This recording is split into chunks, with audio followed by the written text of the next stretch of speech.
Shalom and welcome to Israel Policy Pod. I'm Neri Zilber, a journalist based in Tel Aviv and a policy advisor to Israel Policy Forum. So a lot to discuss as always, but this week we have our regular catch-up with Israel Policy Forum's very own Chief Policy Officer Michael Koplow and our dear friend and colleague Shira Efron, who, as of today, in fact, is a senior fellow at the RAND Corporation and their distinguished Israel Policy Chair. So mabruk and mazel tov to Shira from all of us. All eyes obviously are still on Gaza and the war, so we touched on if and how Israel's much threatened offensive into Gaza City would play out and could play out. We also talked about the mass demonstrations across Israel on Sunday, demanding a deal to release the hostages and end the war, and definitely not escalate into Gaza City. And we also talked about the humanitarian situation inside Gaza, as well as the Trump administration. Can't get away from it. As we were recording, reports came out that there may be, emphasis on may, be some movement on a new/old ceasefire deal between Israel and Hamas. Obviously good news, and don't worry, we got into all of that as well. A great conversation with these two as always, so let's get to Michael and Shira. Hi Michael, hi Shira, welcome back to the podcast. Hi guys. Hi, Neri. Hi, Michael. Hi to you both. We're recording this Monday afternoon Tel Aviv time. I think it's maybe been 48 hours since we all saw each other. I told you both at dinner on Friday night, don't talk shop, save it all for the podcast. So here we are. Although I'm not sure that was a successful order. Never. Successful order, what, food-wise? No, I'm not sure it was a successful directive from you. I think we'd probably talked some shop anyway. Yeah, but what are we going to talk about? Michael's t-shirts? No. Yes, apparently my t-shirts are controversial to some. Very, very controversial. We're going to do like only 20 minutes about Michael's t-shirts, and then the rest of the time we'll talk about the Gaza war and various other issues related to the Gaza war. No, I'm kidding. But the moral of the story is don't give away free content, especially or including at dinner. But I jest. It's really good to see you both once again. The big issue, obviously, both at our dinner and for this podcast, the Gaza war and various related things to the Gaza war and stemming from it, including, by the way, a big day of protests here in Israel yesterday on Sunday, which we'll also touch on. But I wanted to start with general thoughts about the new potential threatened offensive by Israel into Gaza City that the Netanyahu government ordered about 10 days ago exactly. We got into the details of the operation last week on the podcast with Michael Milstein, a deep dive, and I don't think he minced his words or held back about what he thought about this offensive. But I'm curious to get your thoughts as we start off the conversation. Michael, what do you think about the idea of the offensive, the timeline for when it could start, or rather, if it will start at all? What do you think? I think that the idea of the offensive is, to put it bluntly, ridiculous. And the reason I think it's ridiculous is that it's almost as if people have no short-term memories. How many times have we heard that an offensive is going to be the thing that gets the hostages back and that defeats Hamas? We don't have to go back that far. Just let's go back only a few months to Gideon's chariots. That was also supposed to be the thing that was going to definitively break Hamas and bring back the hostages. It has not brought back even one living hostage. Not one was rescued during this operation. If you listen to the Israeli government, it clearly hasn't broken Hamas, because now we need yet another offensive that's allegedly going to break Hamas. So I don't understand why people keep on believing the rhetoric. I do understand why the Israeli government keeps on selling it, because they don't have any other ideas. And so I feel like I've described this as Groundhog Day on this podcast. I don't even know how many times, consistently now for almost 2 years, but it's just the thing that is the abiding way for me to describe all of this. It's Groundhog Day. It's the same thing over and over again. And this offensive, if it actually happens, is not going to be any more successful than the previous one or the one before that or the one before that. And furthermore, Gideon's chariots caused unbelievable, incalculable damage to Israel in all sorts of ways. I know we're going to talk later about the United States and what's going on, but we have the condemnation coming from all over the place about the humanitarian situation, which of course was directly linked to Gideon's chariots. We have pretty much everybody at this point, except for the United States, signing on to unilaterally recognize a Palestinian state in September, something that I think is a bad idea and that isn't going to actually accomplish anything for Palestinians, but just feeds into the sense of Israel's isolation. And I got to tell you, here in the United States, where there's this perception that it's fine, the U.S. is on board, and whatever the government and the IDF want to do, they have the backing of the Trump administration. That might be true, but pretty much with every other constituency in this country, Israel is failing and failing badly. So I think this offensive is going to be just as bad, if not worse, when push comes to shove, than the one that just ended. As to whether it's going to start or not, to me, this is entirely about Israeli politics and Bibi's political survival. And when the Knesset reconvenes in October, he'll decide whether he needs this offensive or whether he doesn't. And that's what's going to determine whether it happens or not.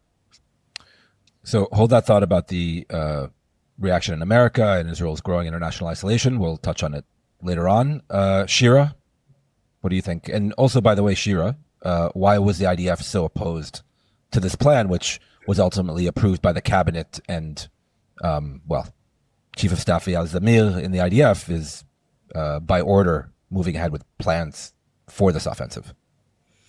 Right. So first of all, in terms of where the IDF is on this, the Chief of Staff is speaking a lot about the need for soldiers and officers to get, refreshen up. People have been in reserve duty for 650 days. This is unimaginable. It's taking an immense toll on the enlisted soldiers, but also on the reservists. Israel, at the end of the day, this is a small military, right? And it's a small country. So if you look at what is happening in practice in the IDF, it doesn't look like we're about to break into a huge operation, and this will be a huge operation. So it is a question of if.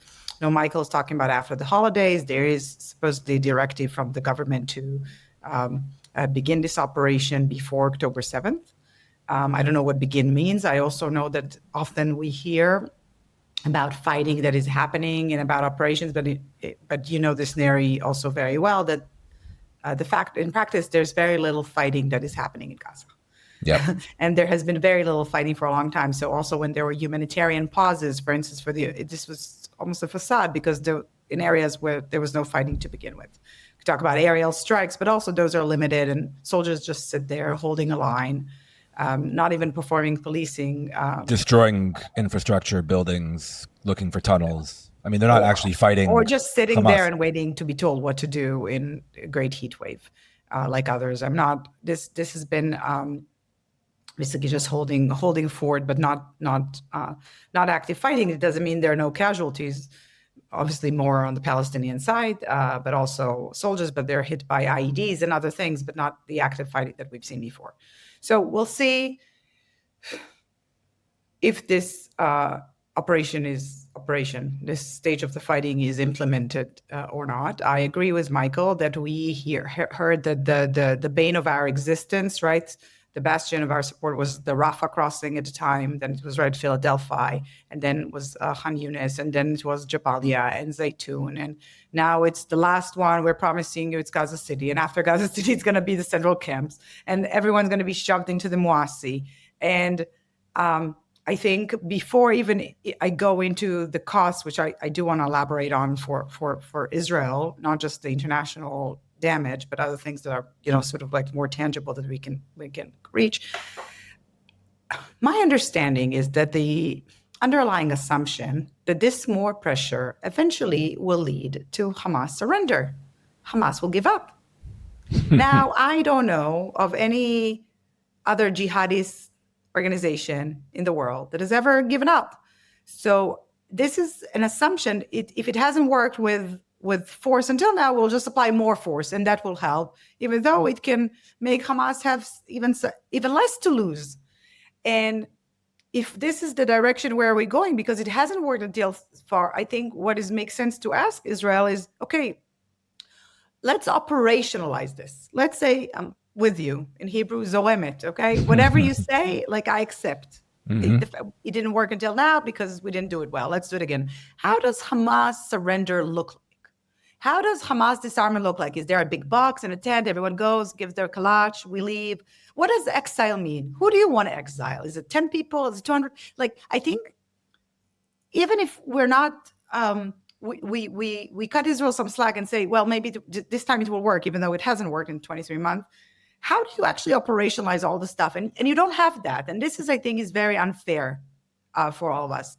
I just heard President Trump, he just tweeted on his Truth Social many things. Not all of them were okay. I'm not sure everything was accurate, but he did say that not everything was coherent. I'm going to be again. I haven't done the fact checking. I will just say that I think he's saying the hostages will come back only when Israel finishes Hamas. So I think with this Trump green light. Wait, Shira, hold on. This is your breaking news in a live recording you're breaking news for me and Michael. It was just like 10 minutes before we got on the phone. So wait, he tweeted out basically full on 100% support for the Israeli offensive. He said, the last thing he said was, basically it's interpreted in Israel as basically Trump saying the hostages will be released. I'm reading the Hebrew translation, when Hamas will be destroyed completely. And in Israel, it's interpreted as the message from the president is fight, but fight to win and do it quick. So that's how it's interpreted here. That's major news. Yeah. And I mean, also in line with what he told reporters last week. Right. So at least he's maintaining some consistency, right. for a few days. But then we come to the question: what does victory look like? Which we never received this answer, right? Is it every teenager with a green bandana on their forehead eliminated? Is it something? And we haven't received this. Now, when we're talking about the specifics here, and you also talk about why the IDF has been so opposed, this has immense implications. First of all, for IDF soldiers, right? There are going to be casualties, and many, not just the IDF. It's de facto. They're not going to call it like this, but this is the general's plan, right? We're going to by fire. It's a forced displacement of people from Gaza, and anyone who is not going to leave to the designated areas, and there are not going to be many designated areas because the territory that Israel is talking about condensing the population is small, smaller than the population should have. Then if we're talking about this, and anyone who stays, they will assume they're a fighter or something and will be the siege. So there's going to be immense humanitarian damages. And in terms of occupation, the cost of this, if this eventually leads to some sort of full occupation and the establishment of a military rule, which I know Netanyahu says he doesn't want to, but you can get dragged into this. We're talking about Karnit Flug, who was from the Central Bank of Israel and now with the Israeli Democracy Institute, IDI. She had a podcast on this. I urge our listeners to listen to her. But the costs are enormous. We're talking about just like to set up the only this operation now could be 5 billion shekels for the military step, in terms of the 20 billion shekels a year for running Gaza, right? Not talking about the cost. I mean, if you look at the proposal of how much it is just to quadruple like GHF operations, this is immense. And already Israel, among the OECD countries, is a country that has way more military expenses to civilian ones. I mean, what kind of country will you have if you do this? So, and not to mention all the other issues. So I'm sure the chief of staff, he knows this and he knows what's going to do, but eventually it's a democracy, right? And he received an order. And I think he is at the stage where he is trying to mitigate the damage and have the sort of plan that will create more damage and maybe even stole through the bureaucracy, through letting the soldiers be out. And I'm sure he will never admit it, but this looks like where it's going.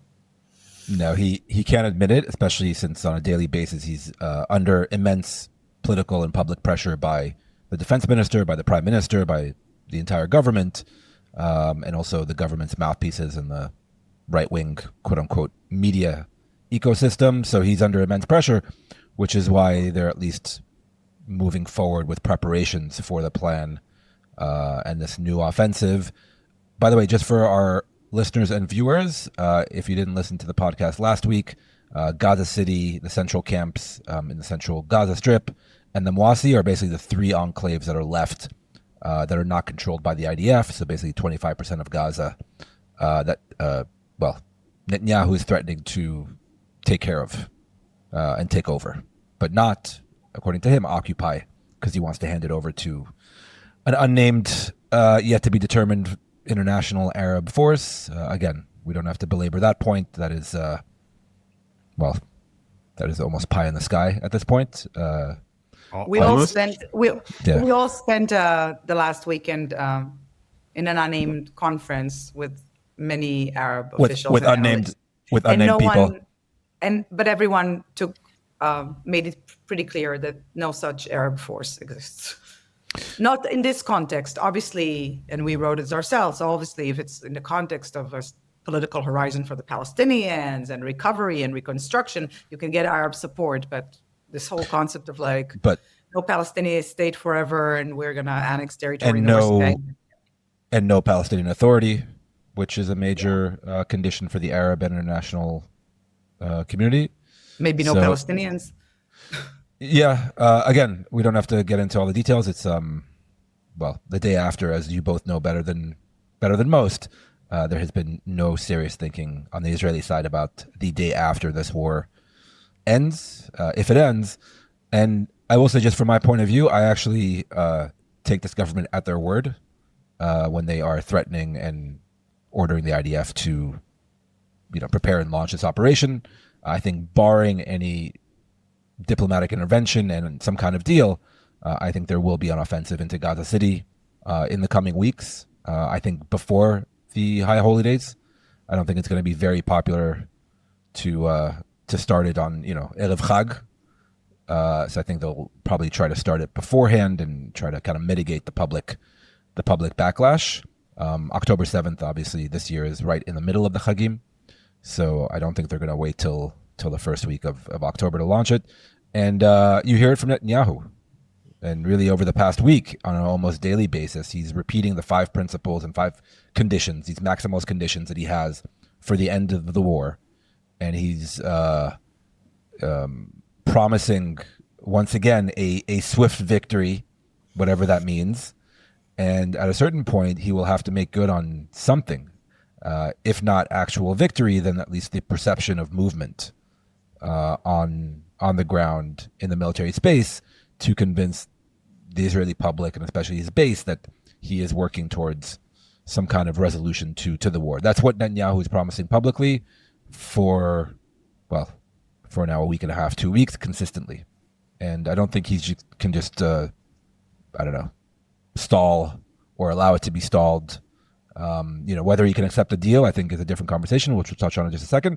And final point to Shira's well taken point.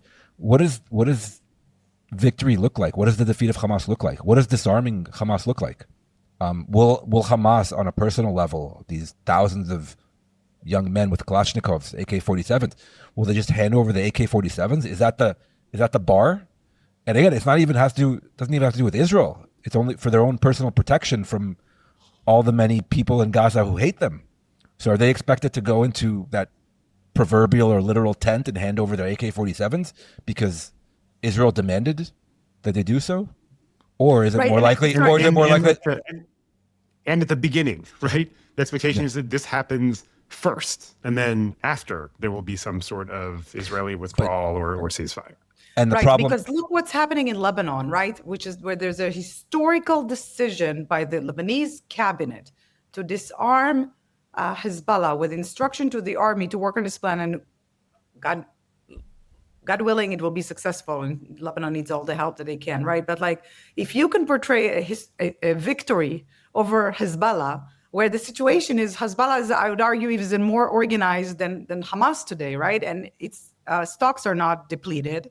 It suffered a big damage. So why can't you tell the same story about Hamas? You have an off-ramp if you wanted one. Yeah, but Netanyahu, to my point, he's made clear that he does not want that off-ramp. He's not preparing the public for that off-ramp. Quite the opposite. He's steering in the opposite direction. And at a certain point, you know, even for Netanyahu, who's a master spinner and can sell ice to Eskimos and sand to the residents of Beersheba, even for him, I think that's a bridge too far to mix multiple metaphors. So yeah, and again, why is he, you know, why can't he accept a similar end to the war that he agreed to with Hezbollah in Lebanon, in Gaza with Hamas? Because he's promised total victory for 22 months and he doesn't want to step back. And now, obviously, with the backing of the U.S. president, maybe he feels like he doesn't have to. I want to make one, right. and I want to make one last point on this, which is that yesterday Israel had a huge general strike that shut down all sorts of things, and you had, you know, somewhere between hundreds of thousands and 1 million people in various places on the streets. And the government's main criticism is that every single time Israelis go out and protest that they want an end to the war and they want the hostages back home, it gives strength to Hamas and it makes them raise their price and become more intransigent in negotiations. What happens when the Israeli government keeps on launching operations and each one is supposed to be the one that's going to destroy Hamas and it doesn't happen? So then they say it again and it doesn't happen. They say it again and it doesn't happen. Why does that not give strength to Hamas? Why does that not raise the price for the hostages? I've lost track of how many times we've been on the cusp of an operation that's going to defeat Hamas and bring total victory. And every time it doesn't happen, you don't hear the folks in the government saying, oh, well, maybe promising it again is giving strength to Hamas. Yeah, I mean, you're looking for consistency from a government who doesn't care about public opinion, gaslights on these issues and nearly every other issue. It's like, I've said this before on this podcast, but in every argument, it's, you know, heads I win, tails you lose, right? So you can't win an argument. And even, you know, the best example was yesterday during these mass demonstrations, which again, I wasn't here to cover them, so I'm going to be a bit humble with regard to the scope and the scale.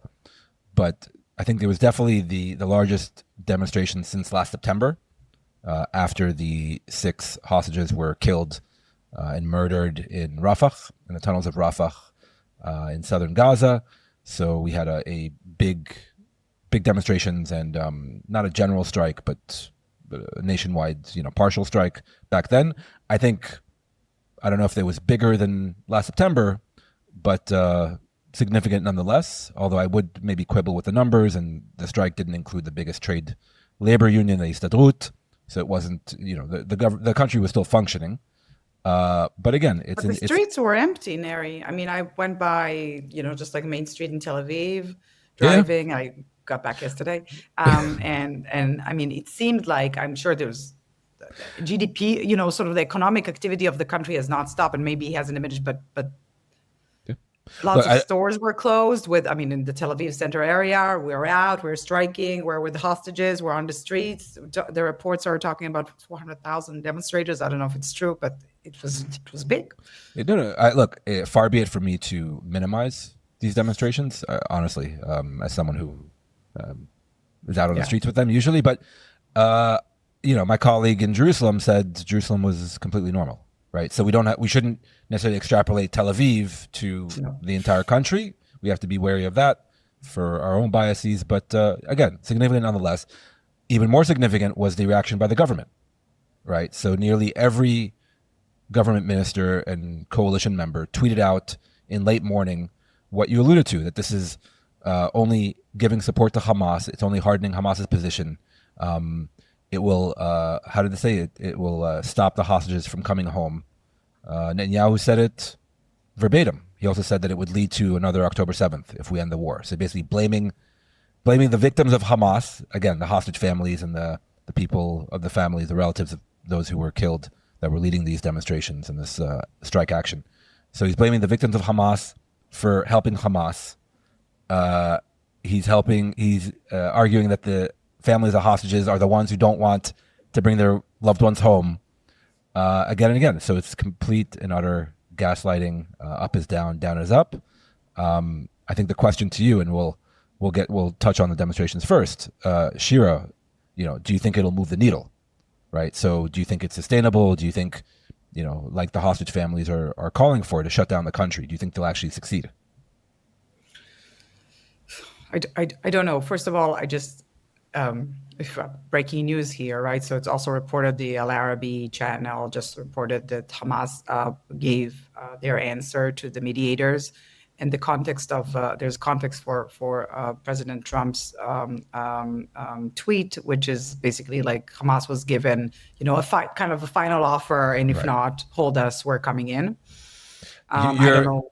You're doing a great job of you're like a broadcast journalist, Shira. I'm a broadcast journalist. But the audience basically is just me and Michael, because this is going to come out tomorrow, and all our listeners. Right. So we don't know, so, but I'm just saying, I don't know if it's going to move a deal or not a deal, because I'm not optimistic.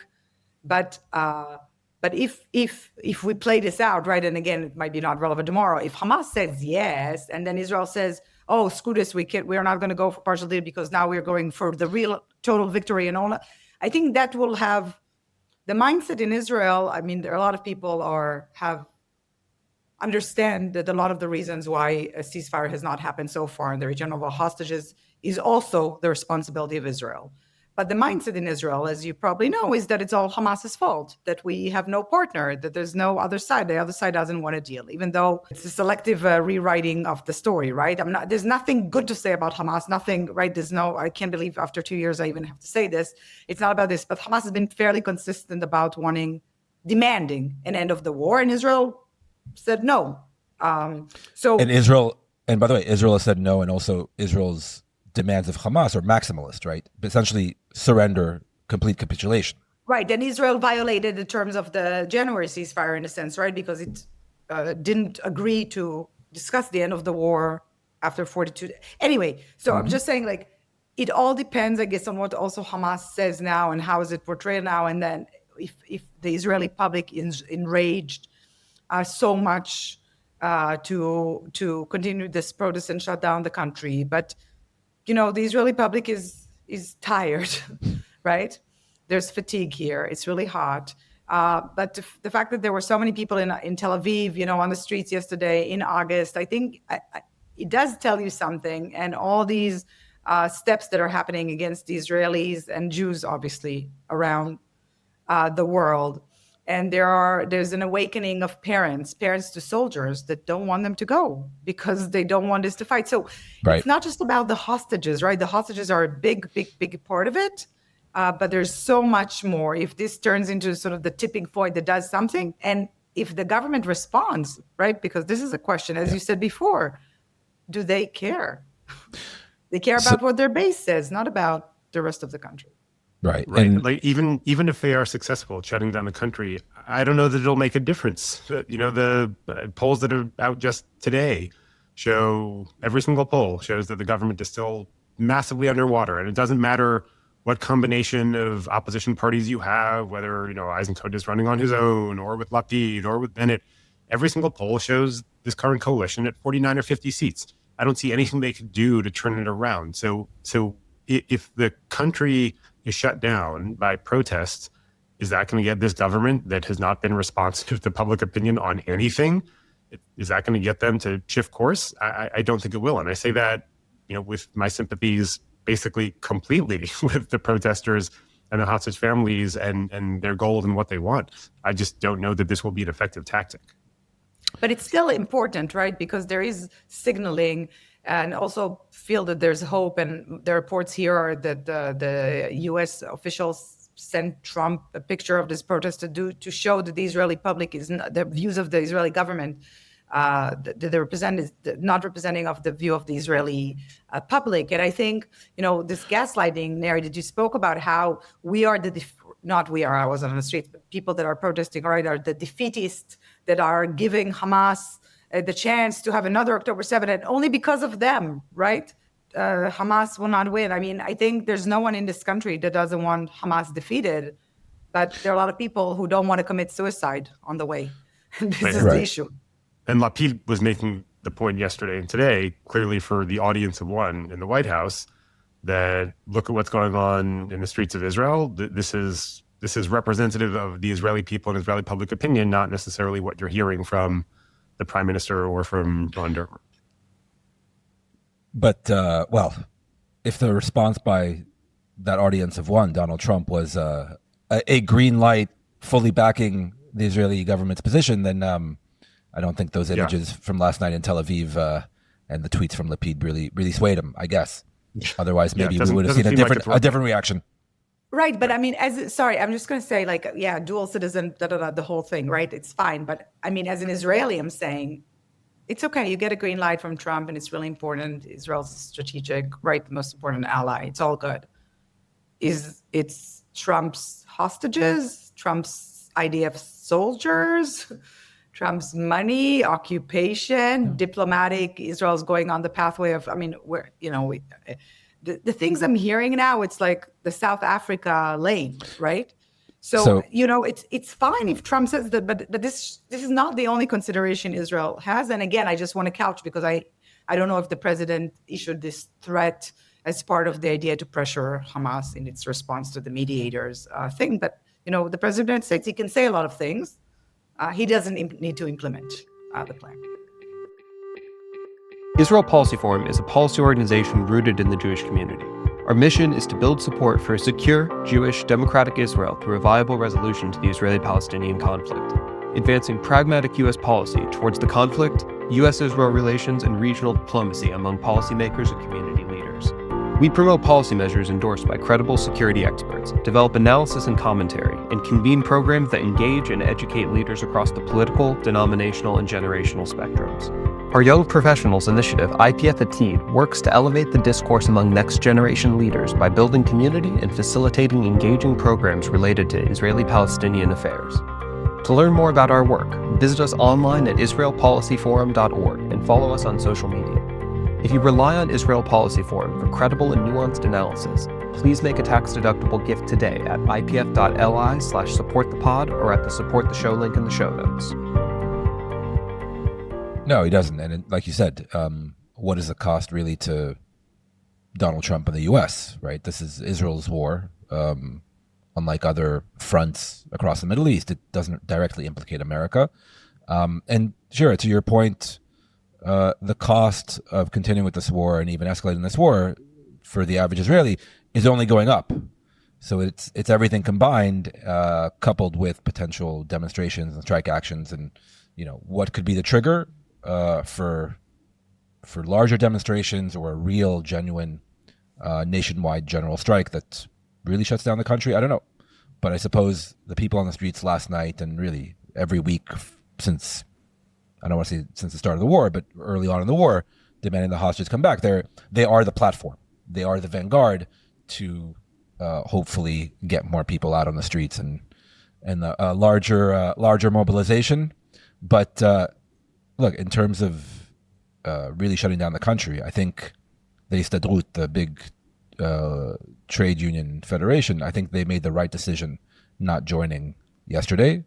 I know that's probably an unpopular opinion, but this is a quote unquote doomsday weapon and a bullet in their chamber that they can't use too often, if at all, right? They have to be very, very judicious when they fire that bullet.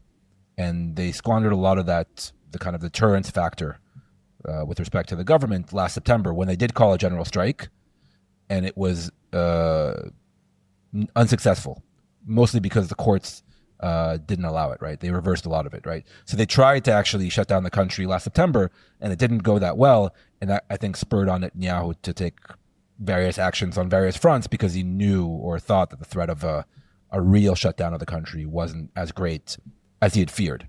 So you can't or you should be sparing with both threatening this action and also with implementing this action if you're the Histadrut and various other big bodies here in Israel, only when it really comes down to it, either with regard to a Gaza deal or if he tries to fire whoever, really fire the attorney general or do something completely unconstitutional, then or violates a Supreme Court order, which I think is the real red line for the Histadrut, according to their chairman. So yes. We're already well down that rabbit hole.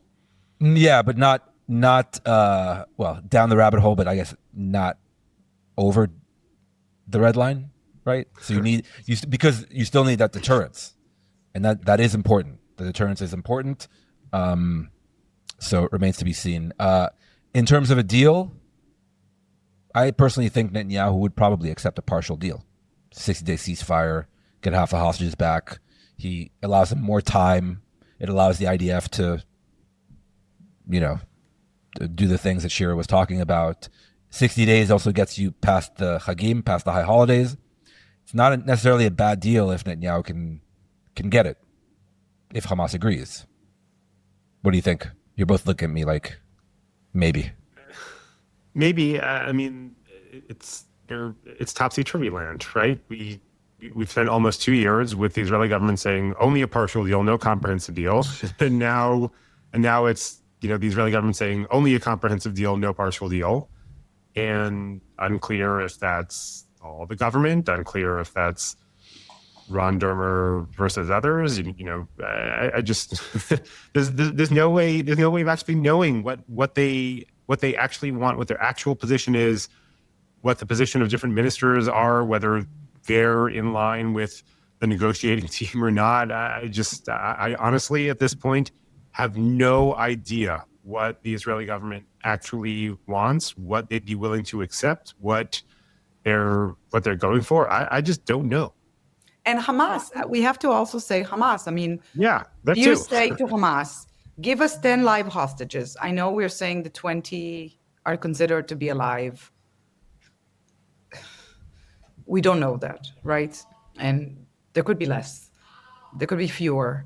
So for Hamas to sign on a partial deal to give 10 to return 10, so their asset will be even less, only for Israel to better plan for implementing the master plan to eliminate. I mean, what is Hamas's calculation?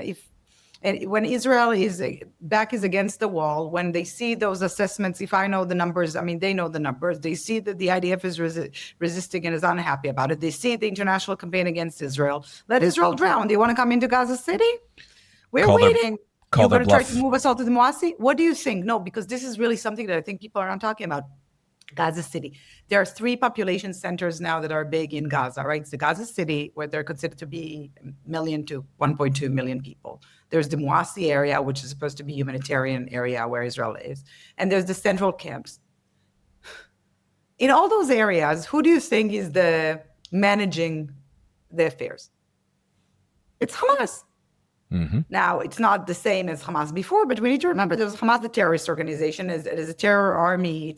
It's gone, but is trash still being collected here? I mean, how are you going to do this? So we can say if Israel, Michael takes on Israel, but without Israel, and we go back to this, and we've been talking about this since, I don't know, November of 2023, right? Without thinking of the day after, without having a viable plan out of this mess. And I also just don't see anyone helping Israel with its humanitarian bubbles, humanitarian zones, getting out of this. And also, what is in it for Hamas? It's not just Israel. I agree with the Israeli government that says that Hamas doesn't agree. Well, put yourself in Hamas's shoes. Would you agree?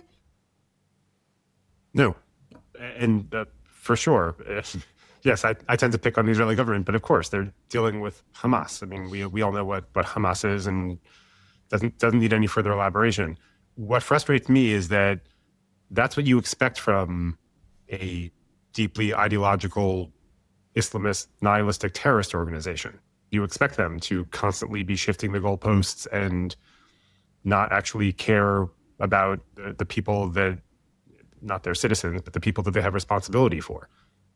We're supposed to match that standard for the Israeli government. We're supposed to have it that Hamas behaves this way, so it's okay if the Israeli government behaves this way. No, I expect more from the Israeli government than Hamas. So sure, like, let's remember, Hamas has a huge share of blame, of course. But if we're now at a point where we expect Hamas and the Israeli government to have the same standards, then Hamas has won before we do anything. Yeah, I mean, Israel obviously has a lot more to lose. And Hamas has made it 22 months into this disaster of their own making.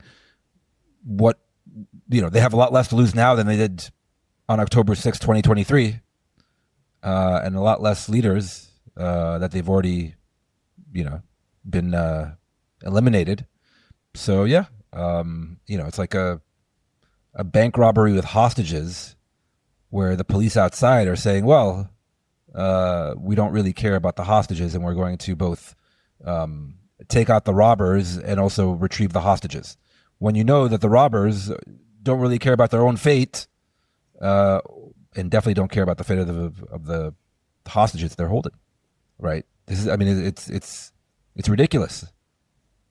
The rhetoric and also the strategy put forward, at least publicly, by the Israeli government, where they continue to state, we're going to both eliminate Hamas and get all of our hostages back.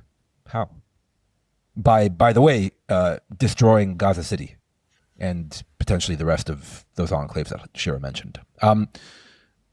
We have to move ahead. The next topic of conversation, the humanitarian situation in Gaza, which I know many people all over the world are very aware of, very concerned about. Shira, you are our resident expert and also an expert writ large. I urge everyone to... Everybody's resident expert. Yeah, everyone's resident expert. I urge everyone to go and check Not out... resident. Yeah, Shira's op-ed in the New York Times last week laid out the big picture about the humanitarian situation and the aid situation in Gaza right now. But I'm curious, Shira, give us a sense, has there been any major shift/improvement since this Israeli government changed its policy 180 degrees late last month and finally allowed, I guess, more aid back into Gaza? To your understanding, has that improved things? So, first of all, it has improved things in terms of how much aid is actually going in, right? There are many more trucks that are going in. Where we haven't seen meaningful improvement is that the vast majority of these trucks, and I'm talking about, I haven't checked in the last 3 days, but we're talking about close to 90%, it was last week, of trucks maybe are being looted. The organizations that are able to get trucks aid in without being looted use some sort of protection. I'll get to GHF SRS in a second. GHF, the distribution centers that Israel said that they're in a different situation. The Gaza Humanitarian Foundation. Gaza Humanitarian. I will get to them in a second. I think what has not improved is there are a few things. First of all, the situation was so terrible right beforehand. And it would take more than what we're seeing now to actually see meaningful improvement. The second thing is that I think we're constantly talking about the food, and of course the food is the most visible issue, it's sort of visceral to see the images from Gaza, but humanitarian is so much bigger, right? There's the water and sanitation and a medical system, a health system that really doesn't exist. I know everyone's talking about the field hospitals, but this is not a proper health response to what's happening. And shelter, with 90% of Gazans being displaced. And this is not addressed at all, even in the current response. I mean, you have some medicines, you have stuff, but the big scale, the big picture. And, if we look at the core of this and we go back to things we spoke about, it's really frustrating because the same conversation, the same issues, the same fundamental issues. Hamas, sadly, right, and a lot thanks to Israeli policy throughout the years, grew up to this monster that it wasn't just a terrorist organization, a cruel, cynical terrorist organization. It was also the sovereign. It was the de facto sovereign. Israel, when it fights Hamas, it fights it very legitimately because it's a terrorist organization. The humanitarian organizations sort of used to work with Hamas because it was, the government, You like it or not, the UN, you work with them. We can go into everything that's wrong and infiltration of Hamas into the humanitarian UN systems and other NGOs. But the fact is that this dual characteristic of Hamas makes it very difficult because Israel went in and wants to break the system, but without having a proper system in case, how do you solve the issues? Then what's wrong also is that Israel and the humanitarian community at large, but led by the UN, have non-functioning relationship. So if you say, like, let's solve this fundamental problem, or let's discuss it, let's have some grown up in the room that can bring us together and kind of, okay, what do we do with this? You don't have this conversation. It doesn't exist. And then in addition to that, if you look at the logistical capacity, we have to say it's not working, right? Like the UN is broken. There are not enough people. I guess from the trucks that come from wherever they come from, through the taxation, security inside Israel, what Israel wants, the registrations organization, the registration prioritizing the privacy of the people. I mean, we don't have time to go into the weeds, but the whole chain is kind of like broken. And those things are all feed each other because Israel says to the UN, and the Israelis really believe this, look at those UN, they're not doing their job. And the UN can't do their job. And then the UN also says, look at Israel, what is Israel doing? And Israel says, but we're allowing everything. So Israel is correct to say they're not limiting, but they're only allowing the registered organization that completes the registration process. I think there are 4 or something, to bring stuff in. The secure roads are complicated. And, the UN and other organizations, they can't travel with IDF soldiers to provide aid. They don't feel comfortable. By the way, other organizations not. This is where GHF, the Gaza Humanitarian Foundation, differs. The IDF created roads for them, and they are escorted by IDF security into areas that are under IDF control. Right. This is okay for an organization like that, but any other humanitarian organization can. So, I mean, what encourages me now that I think that, unlike those back and forth that we saw with Israel turning on and off the humanitarian situation, I think the message from the United States and the rest of the world has been loud and clear. And I think this policy will remain. The problem is the implementation of the policy, and there are a lot of issues to solve for Israel, but it would have been good if there would be someone else helping with those technical issues. What do you mean, like an outside influential actor? I mean, I think the fact that this whole idea is that the solution is portrayed in Israel as like, oh, we are going to quadruple, have 16 distribution centers run by GHF instead of 4, and thinking this, and maybe the US will pay for them. I've seen the price tag. I doubt it. Michael, for those only listening to us, Michael's face when Shira said, and maybe the US will pay for it, seemed, well, it's classic Michael face. Yeah, I mean, President Trump said that the U.S. is the only party that gave $60 million to the humanitarian. They didn't. There's a conditional commitment to $30 million that is a grant that has to go through 12 stages for approvals. The numbers here I'm talking about very entirely scale. I mean, it's something very, very different. So if the U.S. pays, but even if the U.S. pays for it, which I really doubt because the price tag is quite big, does this solve the problem? Does this provide shelter? Does this provide new community kitchens? Does this provide? No. So that's why you need a comprehensive solution that brings everyone together, maps out all the issues and say, okay, let's solve this. And it would have been if there was a U.S., serious effort at this. Also with Israel. And we also need to say, I mean, the UN's leadership has not been a constructive partner on this. Sure. That was a good overview, Shira. We could spend an hour just on the humanitarian situation. And yes, I mean, this is all the current situation after the shift in Israeli policy, the major shift in Israeli policy, but before a potential offensive that will relocate potentially 1 million people to a different area of Gaza with different humanitarian and logistical infrastructure or lack thereof. So what kind of humanitarian impact will that have? Again, we don't need to answer that question today, but just as a thought experiment, it will require a lot to do this properly, and I don't.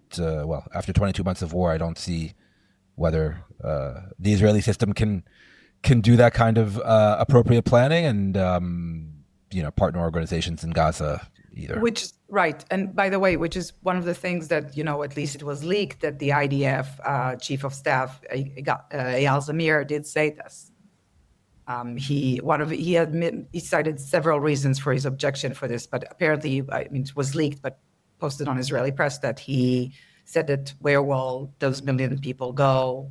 What kind of health response do they have? Who's going to take care of them? What do we have now? So, and I don't know if it's encouraging or not, but I'm reassured that at least at leadership of the IDF, the professional leadership, there's someone who understands the magnitude of the issues. It doesn't mean he has the tools by any means to address them. Right. And those areas where those million Gazan city folk are supposed to move, it's a wasteland. There's nothing there. Michael, your thoughts about the humanitarian crisis and also the discourse surrounding the crisis? I defer to Shira completely on the crisis itself. Nothing I say is gonna add to her expertise. On the perception and the rhetoric around it, I'm just to build on something Shira said. The Israeli government now keeps on saying, "Oh, look, we let in this many tons of food and this many trucks," and the GHF keeps on tweeting out how many millions of quote unquote meals they've distributed, when in reality, GHF hasn't distributed even one meal. A meal is not a 45-pound box of dry goods that you need water and oil and a kitchen to be able to make anything out of. Right? I would love to see in the United States, somebody go to a soup kitchen and say, they're giving out bags of flour and dry lentils and pasta, and claim that somehow they've made somebody a meal. So we're still at this point where the rhetoric on this seems to be, for a lot of people, the priority. Right? It's not actually solving the problem. It's can we win the information war? And it's just incredibly disheartening. And when the U.S. plan, as noted, is to increase the currently, what is it, Shira, 3 GHF operating sites to 16, but to not actually change the practice of what they're giving out and how they're distributing things. I just don't understand why anybody thinks this is a viable plan, even if the U.S. was going to fund it, which, as you noted before from my face, they absolutely are not. So I wish that everybody, and again, yes, like there's blame here to go around on literally everybody. Hamas, the United Nations, NGOs, the IDF, the U.S. administration, that literally everybody has blame for this. I just wish that people would be far more focused on how you actually solve the problem versus everybody here, whether it's the Israeli government or whether it's NGOs.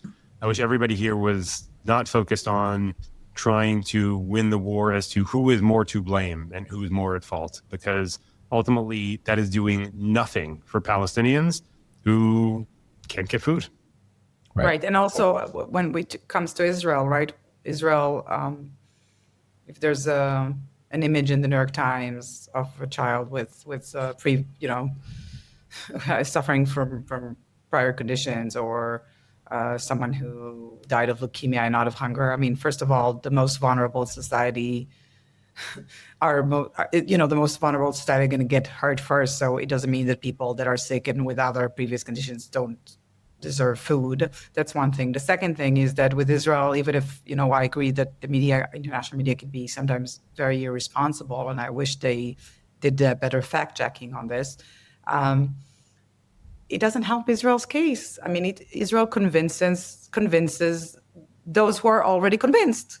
Right. With everyone else, it doesn't help. And I can tell you this from the hate I received over articles that I wrote, where I said, it's a collective failure, it's not just Israel, but it doesn't matter at the point. So this information war doesn't help. I will say, though, now because I'm on this, like I have this role here of breaking news. So I will say that according to Al Arabiya and I think Al Jazeera, I don't know, one of them, that Hamas said yes to the proposal. I have no idea what yes by Hamas means, right? And if it's yes, but and what are the conditions? But maybe we're all so pessimistic, and for a change, some good news will. So you beat me to it. I was going to break the news on this podcast. Oh, sorry. But this is your role today. You are the journalist, Shira.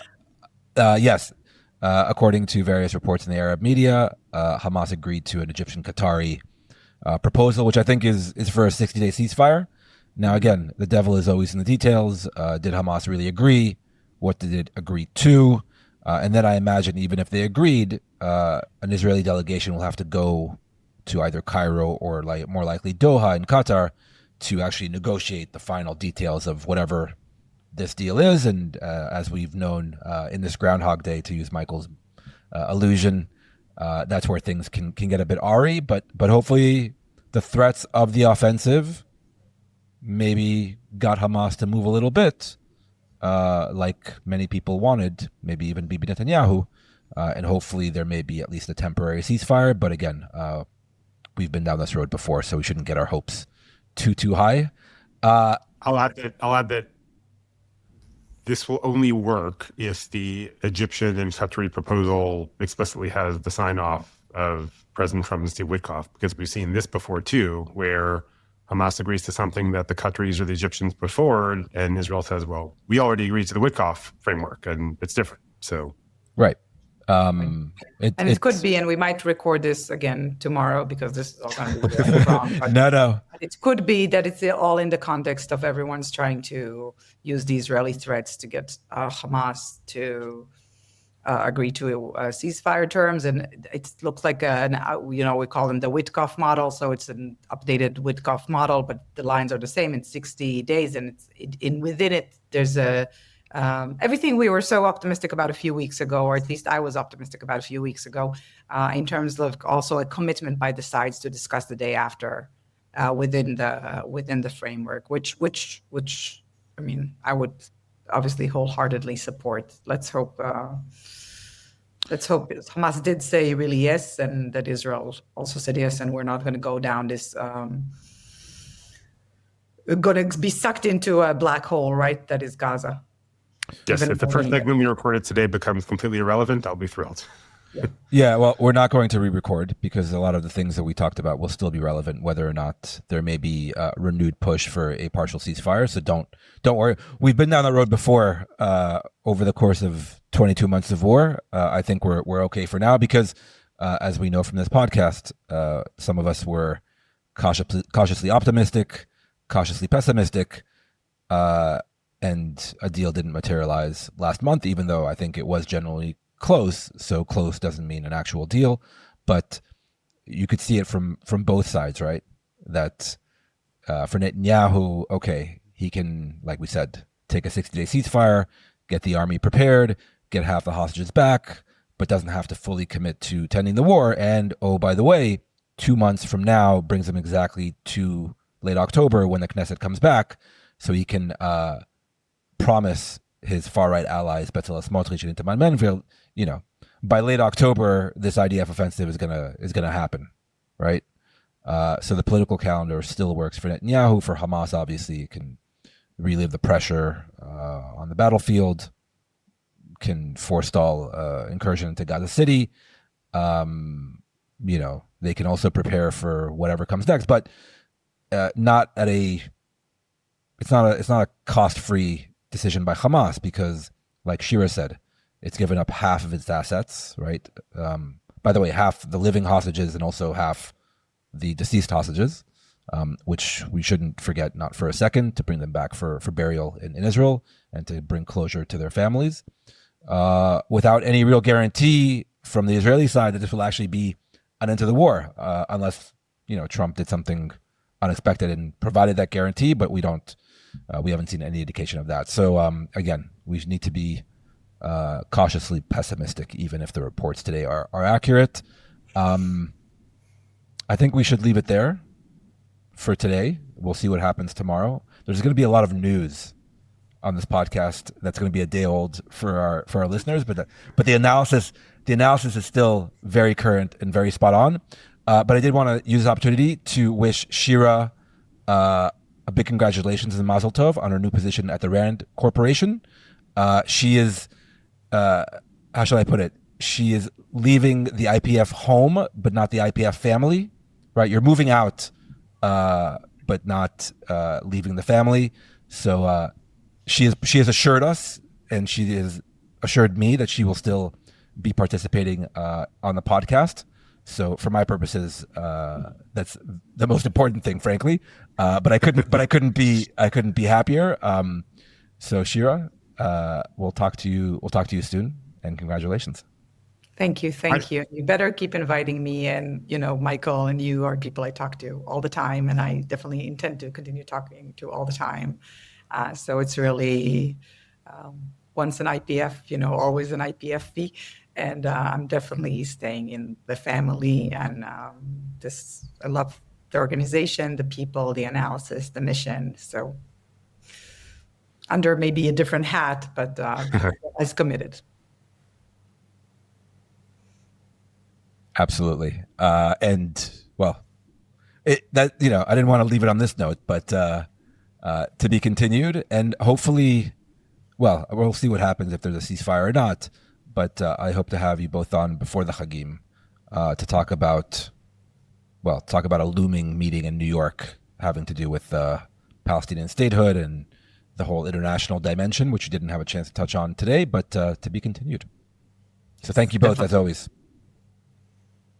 Thank you, guys. Thank you, guys. Bye. Talk soon. Bye. Bye. Okay, thanks again to Michael Koplow and Shira Efron, as always, for their generous time and insights. Also, a special thanks to our producer, Jacob Gilman, and to all of you who support Israel Policy Forum's work. Do consider making a donation to Israel Policy Forum so we can keep being a credible source of analysis and ideas on issues such as these that we all care deeply about, including this podcast. And most importantly, thank you for listening, and don't forget, subscribe.